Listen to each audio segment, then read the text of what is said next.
सूरज अभी पूरा उगा भी नहीं था, पर गांव के बाहर फैले कूड़े के मैदान में एक दुबला पतला आदमी फटी कमीज और पुराने बोरे के साथ झुककर कुछ ढूंढ रहा था। नाम था सलीम, वही जिसे गांव वाले निकम्मा कहकर पुकारते थे। बच्चे हंसते। देखो, कबाड्डी वाला आ गया। वो कुछ नहीं कहता, बस चुपचाप वहां से चला जाता। घर में न चूल्हा था, न कोई बात करने वाला। पत्नी सालों पहले बच्चों को लेकर मायके चली गई थी। उसके बाद से झोपड़ी में वो सिर्फ अकेला रहता। उस दिन भी सलीम ने कूड़े के ढेर में एक नया कोना चुना। छड़ी से मिट्टी उलटते हुए अचानक उसकी नजर एक अजीब चीज पर पड़ी। एक बोरा, बिल्कुल साफ, लगभग नया, न कीचड़ न दाग। ऊपर मोटी रस्सी की गांठें कसकर बंधी थीं। किसने फेंका होगा ये? उसने बुदबुदाया। लेकिन जब उसने उसे खींचने की कोशिश की, बोरे का वजन अजीब लगा, जैसे भीतर कुछ ठोस हो। उसने सोचा शायद अंदर कपड़े होंगे। चारों ओर नजर दौड़ाकर उसने सुनिश्चित किया कि कोई देख तो नहीं रहा। फिर बोरे को धीरे धीरे किनारे खिसकाया, जहां धुएं की धुंध उसे छिपा सके। उसने रस्सी खोली, बोरा खुला और उसकी सांस अटक गई। अंदर प्लास्टिक में लिपटी गड्डियां थीं। उसने कांपते हाथों से एक खोली, 500 के नए नए नोटों के बंडल। उसकी आंखें चौंधियां गईं। वो घुटनों के बल बैठ गया। हाथों से नोटों को छूकर देखा। क्या ये सच है? उसने खुद से पूछा। उसके हाथ कांपने लगे। उसने चारों ओर देखा, कहीं कोई देख तो नहीं रहा। कुछ पल बाद उसने गहरी सांस ली और फैसला कर लिया। बोरे को फिर से बांधा, पीठ पर लाद लिया और झोपड़ी की ओर चल पड़ा। रास्ते में हर आवाज उसे शक जैसी लगी। कुत्ते का भौंकना, किसी का बात करना। घर पहुंचते ही उसने झोपड़ी का दरवाजा अंदर से बंद किया। बोरे को कोने में रखकर चटाई से ढंक दिया। सलीम का दिल ऐसे धड़क रहा था जैसे सीने से निकलकर बाहर आ जाएगा। बार बार वह झोपड़ी के दरवाजे से झांकता, कहीं कोई पीछे तो नहीं आ गया।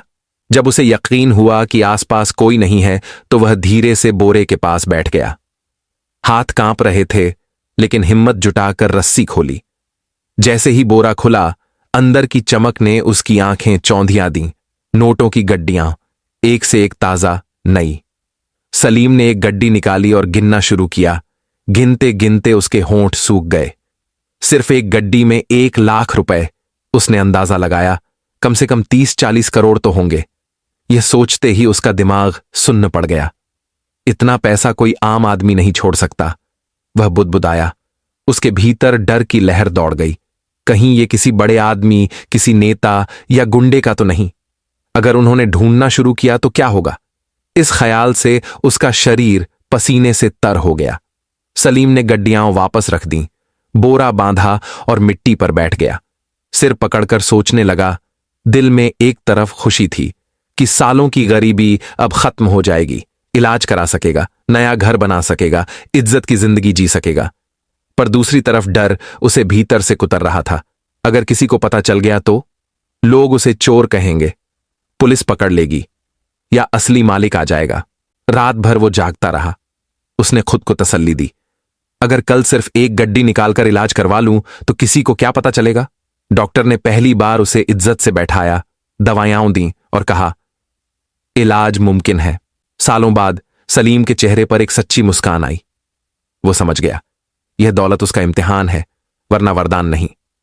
अगला दिन सलीम के लिए एक नई सुबह बन गया। वर्षों बाद उसने आईने में खुद को गौर से देखा। चेहरा कमजोर था, मगर आंखों में अब उम्मीद की चमक थी। उसने सोचा, अगर समझदारी से काम लूं तो सब बदल सकता है। सबसे पहले उसने अपनी झोपड़ी की मरम्मत करवाई। बोरे से कुछ पैसे निकाले, मजदूरों को बुलाया और छत बदलवा दी। कुछ ही दिनों में घर की बदबू और सीलन कम हो गई। मोहल्ले वाले हैरान थे, अरे ये कबाड़ बीनने वाला अचानक कैसे बदल गया। कुछ हफ्ते बाद उसने अगला कदम उठाया। गांव की मुख्य सड़क पर एक छोटी सी किराने की दुकान खोली। पहले दिन बस दाल चावल नमक रखा।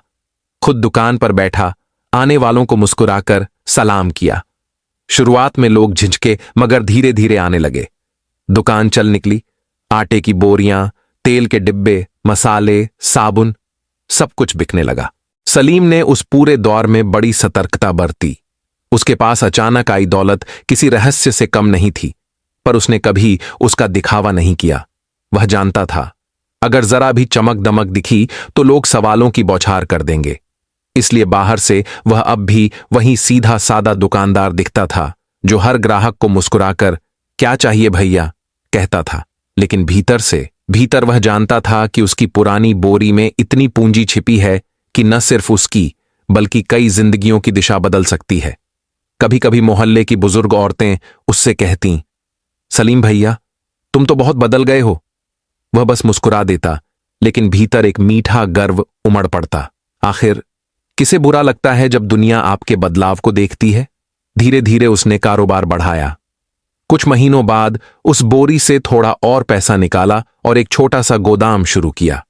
माल ढोने के लिए पुरानी ट्रक खरीदी और अब सिर्फ बेचने वाला नहीं, सप्लाई करने वाला बन गया। गांव में लोग अब उसे सलीम लाल कहकर पुकारने लगे, जैसे वह कोई बड़ा व्यापारी हो।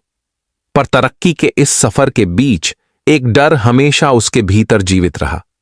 रात को जब वह उस बोरी के पास बैठता तो सोचता, अगर किसी दिन यह राज खुल गया तो, अगर असली मालिक सामने आ गया तो। और अगले ही पल खुद को दिलासा देता, नहीं, यह मेरी किस्मत का इनाम है।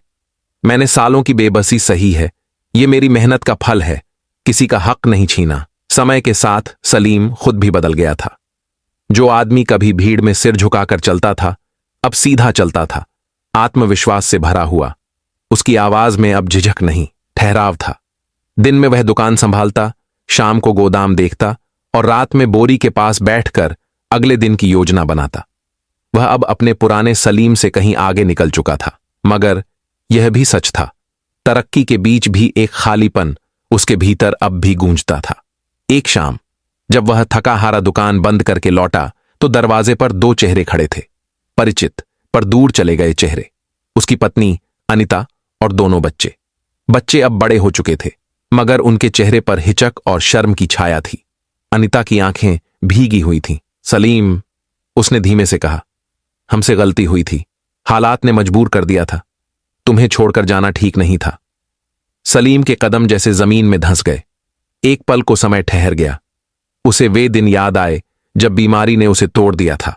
घर में खाने को कुछ नहीं था और अनिता ने कहा था, मैं यह सब नहीं झेल सकती, और बच्चों को लेकर चली गई थी।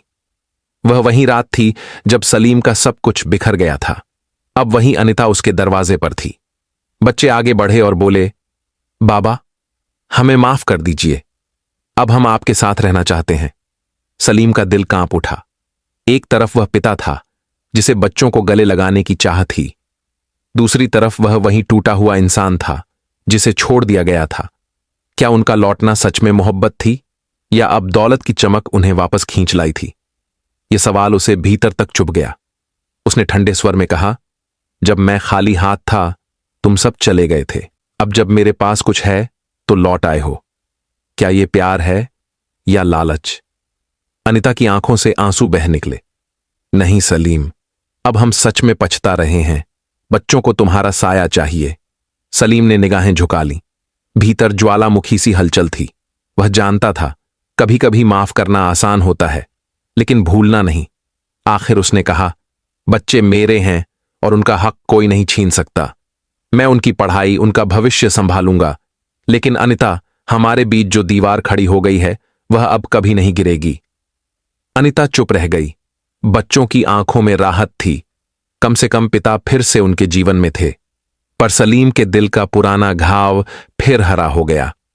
बाहर की दुनिया कहती थी, सलीम लाल अब एक सफल आदमी है, लेकिन भीतर वह अब भी वही सलीम था जो अपनी पुरानी बोरी के साथ अतीत और वर्तमान के बीच झूलता रहा। उस रात सलीम देर तक नींद नहीं ले पाया। वह बोरी के पास बैठा जैसे किसी पुराने दोस्त से बातें कर रहा हो। यह दौलत सब कुछ लौटा रही है, इज्जत, नाम, सुकून भरी जिंदगी, बट क्या यह मन की शांति भी लौटा पाएगी? सवाल हवा में तैर गया और जवाब में बस दीवारों की खामोशी थी। कुछ हफ्ते बीते। सलीम की दुकान अब एक छोटे साम्राज्य में बदल चुकी थी। गोदाम से माल निकलता, गाड़ियां आती जाती, और गांव वाले अब उसे सलीम भाई कहकर सम्मान से पुकारते। बाहर की दुनिया में सब ठीक था, पर भीतर एक बोझ था जो हर रात उसके सीने पर बैठ जाता। वह उस बोरी को देखता और खुद को समझाता, शायद किसी चोर ने फेंकी होगी, या शायद किस्मत ने मुझ पर दया की। पर किस्मत को भी जैसे उसके धैर्य की परीक्षा लेनी थी। एक शाम वह घर के आंगन में चाय की चुस्कियां ले रहा था। अंदर टीवी पर खबरें चल रही थीं, सामान्य राजनीतिक बकवास जिसे अब वह ध्यान से नहीं सुनता था। लेकिन अचानक एंकर की आवाज तेज हुई। ब्रेकिंग न्यूज, विधायक के घर हुआ चोरी। सलीम का दिल धक से रह गया। एंकर बता रहा था एक चोर विधायक के घर से पैसे चुराकर भाग रहा था। जब पुलिस ने उसका पीछा किया तो उसने पैसे कहीं छुपा दिए हैं जो अब मिल नहीं रहे हैं। पुलिस लगातार उसे तलाशने की कोशिश कर रही है। सलीम का हाथ कांप गया। उसके दिमाग में बिजली सी कौंधी। बोरा, वही बोरा। एंकर बोलता जा रहा था। सैकड़ों करोड़ अब भी लापता हैं। छोटे बंडल शायद कभी न मिले, लेकिन जांच जारी है। वह वाक्य उसके कानों में गूंजने लगा। छोटे बंडल शायद कभी न मिले, मतलब शायद उसका बोरा अब भी सुरक्षित है। इसके साथ ही एक ठंडी लहर उसकी रगों में दौड़ गई। अगर कभी किसी ने पता लगा लिया तो? अगर पुलिस दरवाजे पर आ गई तो? उस रात उसने करवटें बदल बदल कर गुजारी। सुबह दुकान पर भी उसका ध्यान भटका हुआ था। ग्राहक बोलते रहे और वह खोए से जवाब देता रहा। मन में बस गणित चल रहा था, अगर सब छिपा रहा तो बच जाऊंगा, पर अगर राज खुल गया तो सब खत्म। शाम को लौटकर उसने बोरा फिर खोला। नोट अब भी वैसे ही चमक रहे थे, पर अब वह चमक उसे डरावनी लगी। उसे लगा जैसे उन नोटों की आंखें हैं जो उसे घूर रही हैं। सलीम ने गड्डियां वापस रखीं और खुद से कहा, यह दौलत मुझे बचा भी सकती है और मिटा भी सकती है। उस दिन से उसने एक संकल्प लिया, अब कोई जल्दबाजी नहीं। थोड़ा थोड़ा पैसा निकालेगा, धीरे धीरे खर्च करेगा ताकि किसी को शक न हो। पर दिल के अंदर अब एक नया जख्म बन चुका था। हर बार जब वह नोट गिनता उसके हाथ जैसे कांपते। फिर भी जिंदगी चलती रही। इसी दौरान एक दिन पास के गांव से एक आदमी सामान लेने आया। साथ में थी उसकी बहन सलोनी, सादा सी। 2 साल पहले उसने अपने पति को बीमारी में खो दिया था और अब अपने भाई के साथ कामकाज संभाल रही थी। सलीम ने जब पहली बार उससे बात की तो उसे अजीब सुकून महसूस हुआ।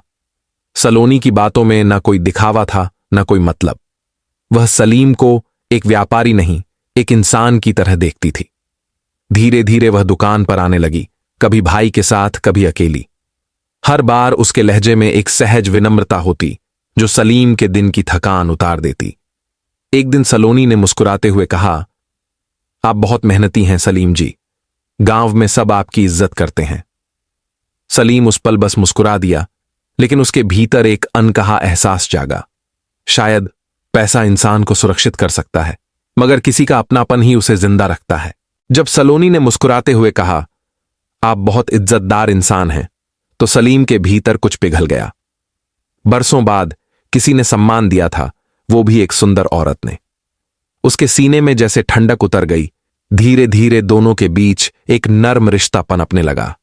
सलोनी सिर्फ सुनती नहीं थी, वह समझती थी। जब उसे सलीम के अतीत का पता चला तो उसने अफसोस नहीं जताया, बल्कि उसकी आंखों में देखकर कहा, जो बीत गया वो वक्त की परीक्षा थी, अब जरूरी है कि तुम आगे बढ़ो। इन शब्दों ने सलीम के भीतर जैसे कोई नया दीपक जला दिया। कुछ महीनों बाद उसने एक फैसला लिया, वह सलोनी से शादी करेगा।